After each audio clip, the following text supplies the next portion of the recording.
الحمد لله والصلاة والسلام على رسول الله أما بعد.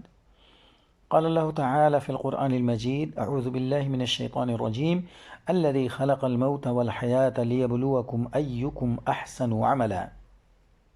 جس نے یعنی اللہ نے موت اور حیات کو پیدا کیا تاکہ وہ تم کو آزمائے کہ کون اچھے عمل کرنے والا ہے، کون اچھے عمل کرتا ہے، اور وہ غالب بخشنے والا ہے۔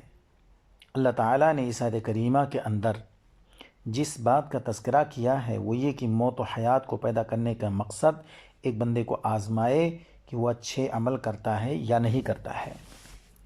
اللہ نے یہ نہیں فرمایا ایکم اکثر عملا، تم میں زیادہ عمل کرنے والا کون ہے، یہ اللہ نے نہیں فرمایا۔ احسن عمل، اچھے عمل کون کرتا ہے۔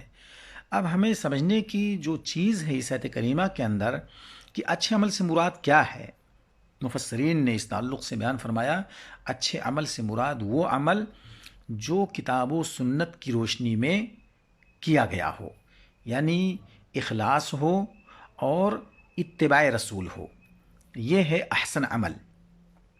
اگر ان دونوں چیزوں سے یا دونوں میں سے کسی ایک چیز سے وہ ہمارا عمل، وہ ہماری عبادت خالی ہے تو وہ احسن عمل تصور نہیں کیا جائے گا۔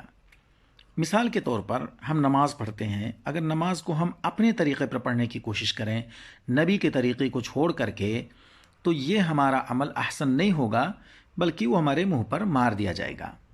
کسی بھی اچھے عمل کے لیے شرط یہی ہے کہ اس کے اندر اخلاص ہو اور نبی کریم صلی اللہ علیہ وسلم کی سنت کا اہتمام ہو، یعنی آپ صلی اللہ علیہ وسلم کے طریقے کے مطابق وہ عمل ادا کیا جائے۔